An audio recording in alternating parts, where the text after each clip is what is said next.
صلی اللہ علیہ وسلم کی سیرت پر انگلیاں اٹھائی ہے، حضور صلی اللہ علیہ وسلم کے اقوال و افعال پر انگلیاں اٹھائی ہے، آقا دو جہاں صلی اللہ علیہ وسلم کی سیرت پر اور ان کی عظمت پر انگلیاں اٹھائی ہے۔ آخر اللہ کی مدد کیوں نہیں آتی؟ آخر اللہ ہماری مدد کیوں نہیں کرتا؟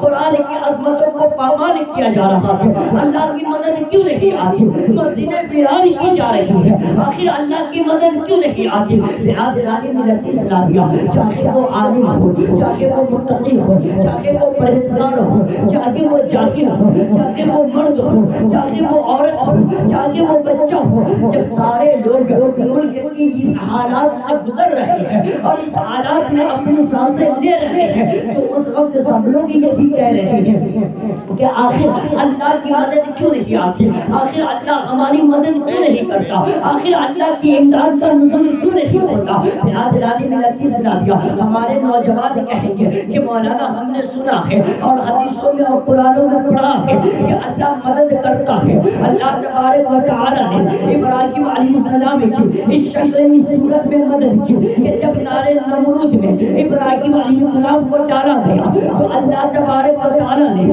ابراہیم علیہ السلام کو حکم دیا، یا نار کونی بردن و سلام علی ابراہیم، اے آگ میری ابراہیم پر ٹھنڈی ہو جا اور سلامتی والی ہو جا۔ جب اللہ نے ابراہیم کی مدد کی ہے تو وہ ہماری مدد کیوں نہیں کرتا؟ اللہ تبارک و تعالیٰ نے حضرت اسماعیل کی مدد کی ہے۔ میں کوئی لمبی گفتگو نہیں کروں گا، بس 5 منٹ میری گفتگو سن لے۔ برادران ملت اسلامیہ، میں کوئی خطیب نہیں، کوئی مقرر نہیں، بس دل کے درد کو آپ کی سماعتوں کے حوالے بیان کرنے کے لیے بیٹھا ہوں۔ برادران ملت اسلامیہ، تھوڑی دیر آپ کی توجہ کا تعریف کرتا ہوں۔ برادران ملت اسلامیہ، جب اللہ نے ابراہیم کی مدد کی ہے تو ہماری مدد کیوں نہیں کرتا؟ ہم بھی تو نماز پڑھنے والے ہیں، ہم بھی تو اس خالق کے ماننے والے ہیں، ہم بھی تو اس نبی کے ماننے والے ہیں، اس پر سجانے قربان کرنے والے ہیں، ہم بھی تو اس کے قول و افعال اور اس کے اعتبار سے اپنی زندگی گزارتے ہیں، پھر اللہ تبارک و تعالیٰ ہماری مدد کیوں نہیں کرتا؟ برادران ملت اسلامیہ، اللہ تبارک و تعالیٰ نے حضرت اسماعیل کی اس تشخیص کی طرح مدد کی کہ جب حضرت اسماعیل علیہ السلام کے گردن پہ چھری رکھی گئی، حکم ہوا کہ ابراہیم کو اسماعیل کو ہٹاؤ اور دلہا کو پیش کیا جائے۔ اسماعیل ہٹ گئے، دلہا قربان ہو گیا۔ جب اللہ تبارک و تعالیٰ نے اسماعیل کی مدد کی ہے تو ہماری مدد کیوں نہیں کرتا؟ برادران ملت اسلامیہ، ہم نے یہاں تک پڑھا، ہم نے تاریخوں میں پڑھا کہ اللہ تبارک و تعالیٰ نے حضرت موسیٰ علیہ السلام کی مدد اس طریقے سے کی کہ اللہ تبارک و تعالیٰ نے ندی میں، سمندر میں حضرت موسیٰ اور ان کے قوم کے لیے راستہ بنا دیا۔ برادران ملت اسلامیہ، جب اللہ تبارک و تعالیٰ نے حضرت موسیٰ کی مدد کی ہے تو ہماری مدد کیوں نہیں کرتا؟ برادران ملت اسلامیہ، اسی طریقے سے جب حضرت یوسف علیہ السلام کو معزز علیہ، آپ دیکھیں یوسف علیہ السلام کو تاریخ یونان آپ کو سمجھ میں آئے گا۔ برادران ملت اسلامیہ، یوسف علیہ السلام کو بیچا گیا، بیچنے کے بعد اسی مصر میں بیچا گیا اور پھر ایک وقت ایسا آیا کہ جب اللہ تبارک و تعالیٰ نے حضرت یوسف کی مدد کی تو ایسی مدد کی کہ مصر کا بادشاہ بنا دیا۔ اللہ تبارک و تعالیٰ نے حضرت یوسف کی مدد کی ہے تو ہماری مدد کیوں نہیں کرتا؟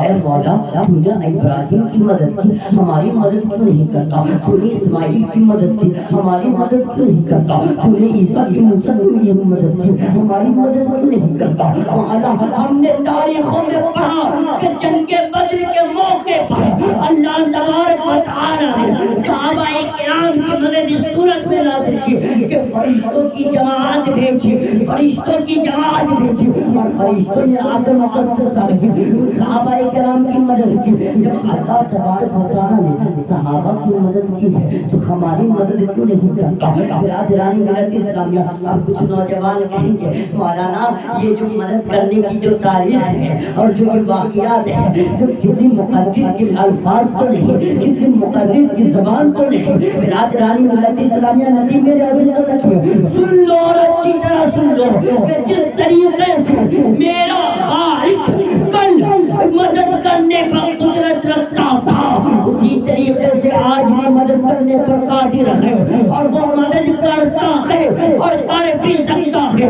ہم کسی لنگڑے لوہے خدا کے ماننے والے نہیں، ہم اس خالق کے ماننے والے تھے جس کے بندے کی یہ شان ہے کہ وہ زمین پر بیٹھ کر اگر آسمان کو، اگر سورج کو، اگر چاند کو اشارہ کر دے تو چاند کو ٹکڑے ہو جاتا ہے۔ جب بندے کی یہ طاقت ہے، جس کے بندے کی یہ طاقت ہے، اس خالق کی طاقت کا عالم کیا ہوگا؟ برادرانی ملت اسلامیہ، آپ اندازہ کریں، بس تھوڑی دیر آپ اندازہ کریں، ہم کسی لنگڑے لولے خالق کے خدا کو ماننے والے نہیں، ہم کسی لنگڑے لولے معبود کی عبادت کرنے والے نہیں، ہم اس خالق کی عبادت کرتے ہیں جس کے بندے کی یہ طاقت کہ زمین پر بیٹھ کر اگر چاند کو اشارہ کر دے تو چاند کو ٹکڑے ہو جائے، سورج کو اشارہ کر دے سورج پلٹ آئے، درخت کو اشارہ کر دے اپنی جگہ سے ہل کر حضور کی بارگاہ میں آ جائے، پتھر جس پر سلام رہے۔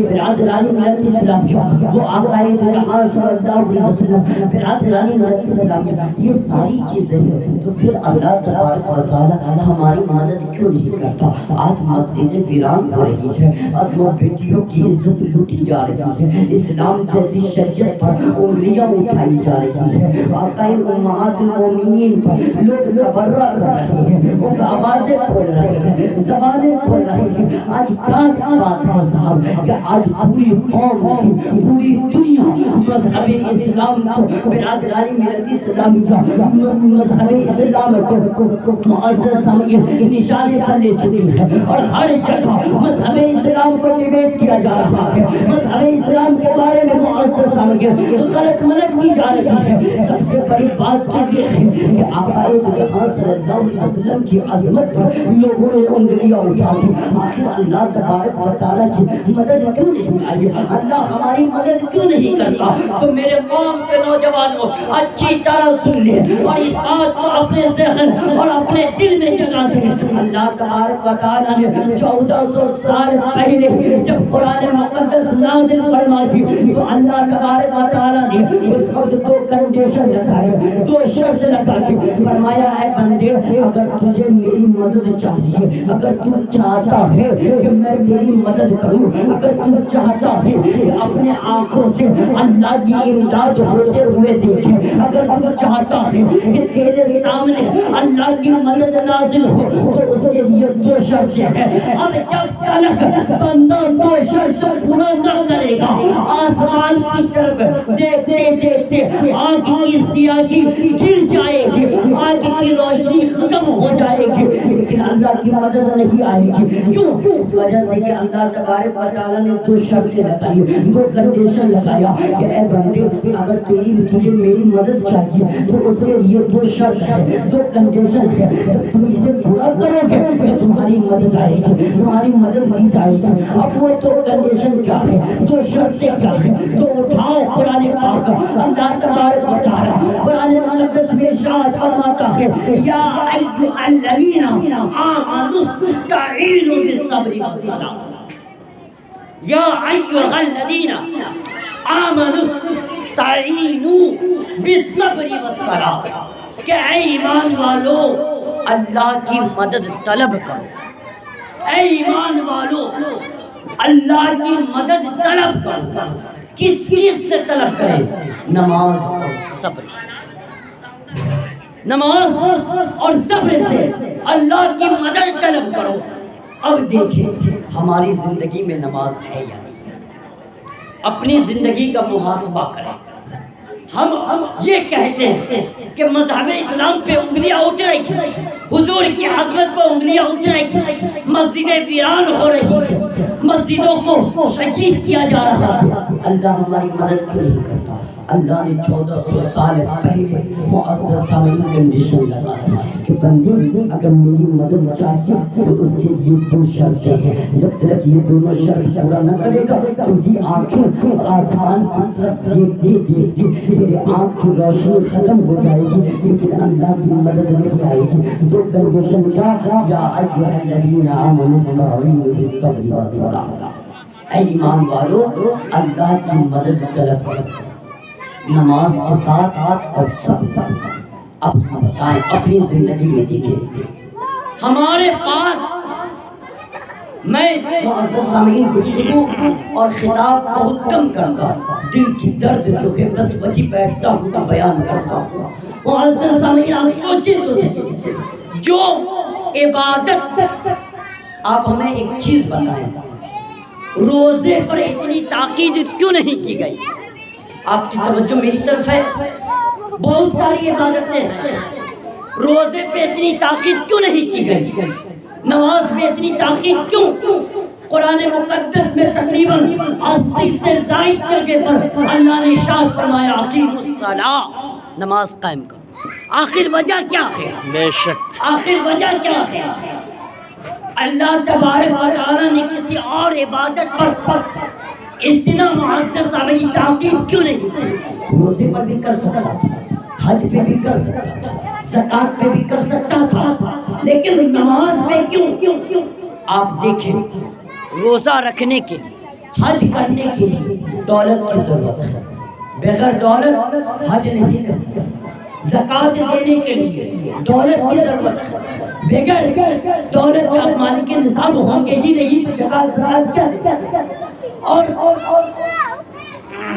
روزہ رکھنے کے لیے سحر اور افطار کا انتظام، ان عبادتوں پر اتنی تاکید نہیں کی گئی، لیکن نماز جس میں کوئی خرچ نہیں، غریب بھی پڑھے، فقیر بھی پڑھے، یتیم بھی پڑھے، مالک بھی پڑھے، بادشاہ بھی پڑھے، جب ایسی عبادت اللہ نے ایسی عبادت کا انتخاب کیا، تو جب ایسی عبادت کا انتخاب کیا تو ایسی عبادت کا انتخاب کرنے کے بعد اللہ کے رسول صلی اللہ علیہ وسلم نے ارشاد فرمایا جس نے ایک وقت کی نماز جان بوجھ کر چھوڑ دی گویا کہ وہ کفر کی حد تک پہنچ گیا، کافر۔ اب سوچیے، آج ہم چوک اور چوراہے پر بیٹھ کر 1 گھنٹہ نہیں 2 گھنٹہ صرف کر دیں گے، یہ قوم اور یہ عوام وہ ہو چکی ہے صاحب، ہم چوک اور چوراہے پر بیٹھ کر 1 گھنٹہ 2 گھنٹہ گزار دیں گے، کہے لگائیں گے، ہنسیں گے۔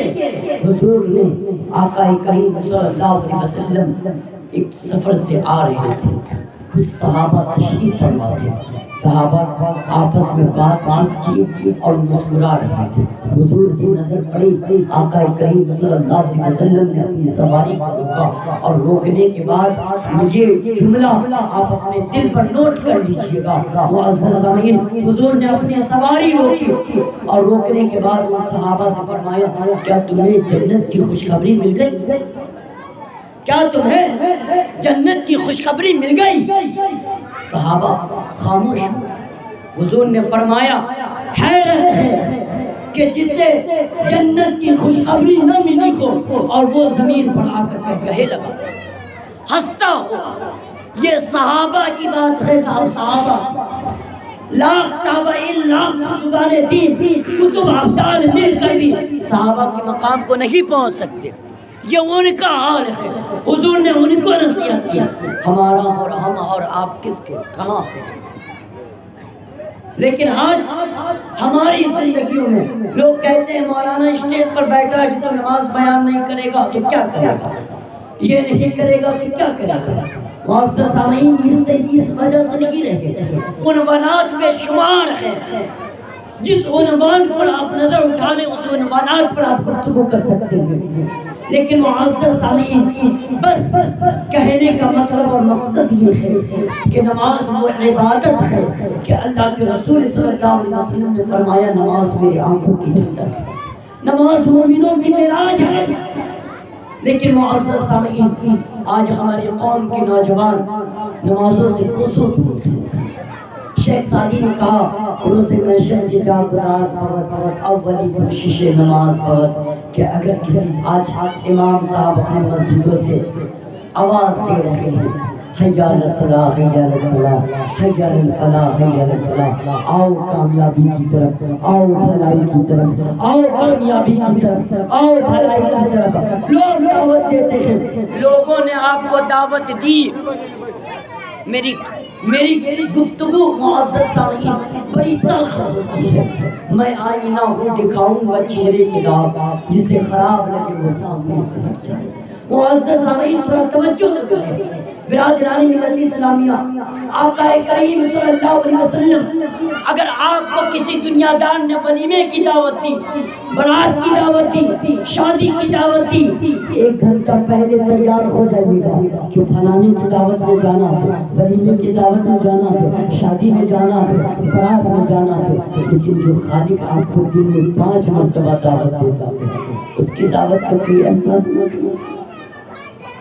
اس خالق نے آپ کو کیا نہیں دیا، اس کا احسان مانے، اس کا کرم مانے. اس نے وہ نعمتیں بخشی ہے کہ کوئی دوسرا دے نہیں سکتا. آپ اس کی نعمت اپنے اعضاء میں دیکھ لیں، اس نے ہمیں کتنی نعمتوں سے نوازا. آپ میرے رب کی نعمت، کان میرے رب کی نعمت، سر میرے رب کی نعمت، پیر میرے رب کی نعمت. میرے نوجوانوں، اگر یہ دونوں ہاتھ نہ دیتا تو کیا کر لیتے؟ اگر یہ آنکھیں نہ دیتا تو کیا کر لیتے؟ یہ اس کا فضل ہے، یہ اس کا کرم ہے کہ اس نے ہمیں ساری نعمتوں سے نوازا. لیکن ہم نے اس کے بدلے میں ہم نے کیا کیا؟ میری قوم کے نوجوانوں، جب آپ اللہ تبارک و تعالی نے صاف لب و لہجے میں فرمایا خلق الجن والانس الا لیعبدون، میں نے جنات اور انسان کو اپنی عبادت کے لیے پیدا کیا. ہماری زندگی میں ساری چیزیں ہیں، عبادت ہے. کون سی برائی ہے جو ہمارے اندر نہیں؟ زنا کے اڈے ہم سے آباد ہیں، شراب کے اڈے ہم سے آباد ہیں، چغلخوری ہمارے اندر ہے، جھوٹ ہمارے اندر ہے، غیبت ہمارے اندر ہے، چوری ہمارے اندر ہے.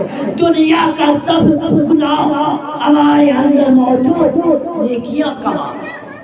اللہ نے جس کے لیے ہمیں اس دنیا میں بھیجا وہ کہاں؟ برادرانی ملت اسلامیہ، یہ نکاح کی محفل ہے. آپ کو پتہ ہے نکاح ایک عظیم عبادت، ایک لاسانی عبادت، ایک بے مثال عبادت. ایسی عبادت ہے نکاح کہ اس سے پہلے دنیا میں کوئی عبادت نہ تھی، اور یہ ایسی عبادت ہے کہ اس کے بعد بھی کوئی عبادت نہیں. نکاح دنیا کی سب سے پہلی عبادت. آپ کو بات سمجھ میں آ رہی ہے؟ میری بات سمجھ میں آ رہی ہے؟ آپ تمامی حضرات کو میری بات سمجھ میں آ رہی ہے؟ دنیا کی سب سے پہلی عبادت، آپ حضرات بھی بولے میرے ساتھ، نکاح. دنیا کی سب سے آخر عبادت نکاح. اب کوئی نوجوان کھڑا اور کہے مولانا میں نے تو مان لیا کہ نکاح دنیا کی سب سے پہلی عبادت ہے اور آخر عبادت بھی ہے. آپ ہمیں جاننے والے ہیں، ہم آپ کو جاننے والے ہیں، آپ کی بات مان لیتے ہیں.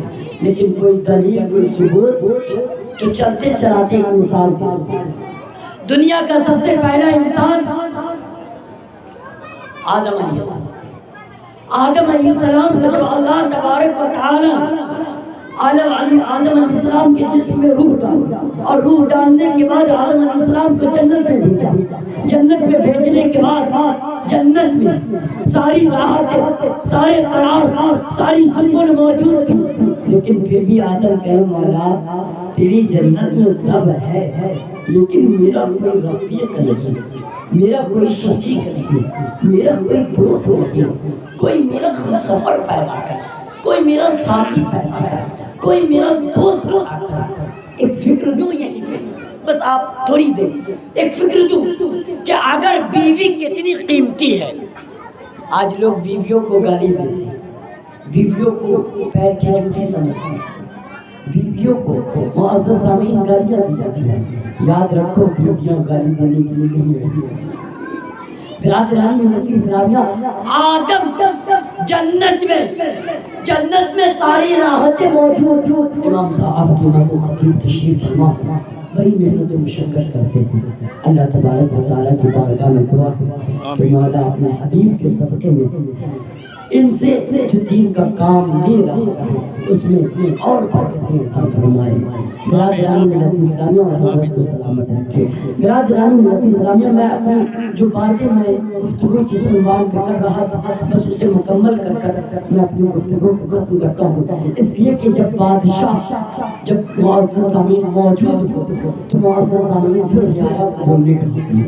اس لیے کہ یہ اس مسجد کے امام ہیں اور امام اپنے وقت کا بادشاہ ہے، لیکن یہ قوم کب سدھر سمجھنے والی اس بات؟ یہ نعت پر اس کہیں تیگری صاحب سب کی ناقدری کی، ہم نے سب کی ناقدری کی، اسی ناقدری میں ہم نے علماء کی بھی ناقدری کی، ہم نے سب کی ناقدری کی، والدین کی ناقدری کی، کسی کی اس معزز سامعین کسی کا ایسا نہیں، اسی ناقدری میں ہم نے علماء کی بھی ناقدری کی اور ہمیں احساس کیا۔ برادرانی ملت اسلامیہ، میں نے یہ کہا کہ دنیا کی سب سے پہلی عبادت نکاح اور سب سے آخری عبادت بھی نکاح۔ دنیا کی سب سے پہلی عبادت نکاح، وہ اس طریقے سے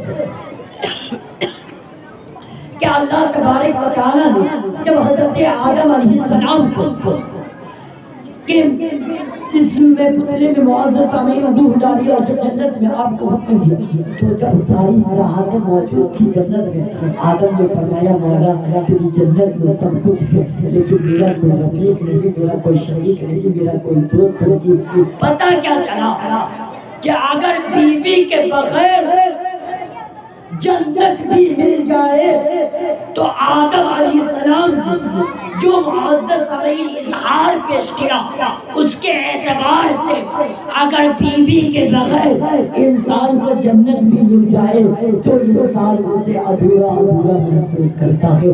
بیوی اتنی اہمیت رکھتی ہے برادرانی ملت اسلامیہ۔ اب لیکن میں نے توجہ کی کہ اللہ تبارک و تعالیٰ نے حضرت آدم علیہ السلام کے بائیں پسلی سے ماں حوا کو پیدا کیا، آپ نے بھی سنا، لیکن کبھی غور کیا کہ اللہ تعالیٰ نے حضرت آدم علیہ السلام کے بائیں پسلی سے ہی ماں حوا کو کیوں پیدا کیا؟ یہ صرف مذہب اسلام کا تصور ہے کہ عورت مرد کی ریڑھ کی ہڈی سے بنی، یہ صرف مذہب اسلام کی خوبصورتی ہے کہ عورت مرد کے ہڈی سے، مرد کی پسلی سے پیدا کی ہے برادرانی ملت اسلامیہ۔ لیکن آپ نے کبھی اس پر غور کیا کہ کیوں معزز سامعین اللہ تبارک و تعالیٰ نے ماں حوا کو آدم کے بائیں پسلی سے پیدا کیا؟ ارے وہ قادر قدرت ہے، وہ لفظ کن کہتا فیکن ہو جاتا، اگر وہ چاہتا تو ہاتھ کے ناخن سے بھی پیدا کر سکتا تھا، پیر کے تلوے سے بھی ناخن سے بھی پیدا کر سکتا تھا، سر کے بال سے بھی پیدا کر سکتا تھا، بائیں دائیں پسلی سے بھی پیدا کر سکتا تھا، بائیں سے کیوں؟ جب میں نے اس پر غور کیا تو مجھے جو بات سمجھ میں آئی وہ یہ کہ اگر اللہ تبارک و تعالیٰ اللہ تبارک و تعالیٰ اگر عورتوں کو انگلی سے، ہاتھ کی انگلی سے پیدا کرتا تو لوگ عورتوں کو انگلیوں کو نچانا شروع کر دیتے۔ قدرت فکر دے رہی ہے، عورت انگلیوں کو نچانے کی چیز نہیں۔ اگر پیر کے تلوے سے پیدا کرتا تو لوگ عورتوں کو پیروں تلے کچلنے لگتے۔ قدرت فکر دے رہی ہے، عورت پیر سے کچلنے کی بھی چیز نہیں۔ اگر معزز سامعین اللہ تبارک و تعالیٰ عورتوں کو سر کے بال سے پیدا کرتا تو معزز سامعین ممکن تھا کہ لوگ عورتوں کو انسانوں پر بہکانا شروع کر دیتے۔ قدرت فکر دے رہی ہے کہ عورت سر پر بہکانے کی چیز نہیں، اس لیے معزز سامعین اللہ تبارک و تعالیٰ نے عورت کو بائیں پسلی سے اس لیے پیدا کیا کہ بائیں پسلی جن کے قائم ہوتا ہے۔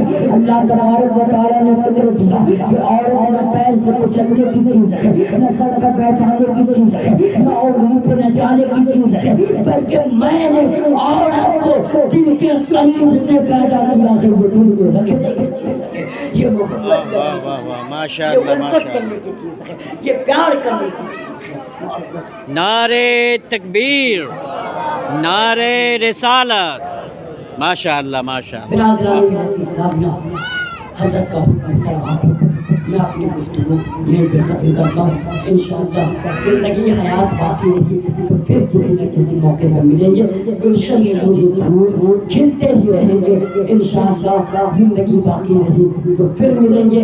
ہم آپ کے آپ ہمارے ہیں. معزز سامعین کل جو نکاح ہونے والی ہے اللہ تبارک و تعالیٰ کی بارگاہ میں دعا گو کہ مولا اپنے حبیب کے صدقے میں اس نکاح میں بے پناہ برکتیں عطا فرما. جو باتیں بیان کی ہے اگر بولنے میں یا آپ کے سننے میں کوئی ایسی بخشش خطا کرتی ابھی یا پوری زندگی ہو گئی ہو تو میں آپ تمام حضرات کو گواہ بنا کر توبہ کرتا ہوں. استغفر اللہ ربی من کل ذنب و اتوب الیہ.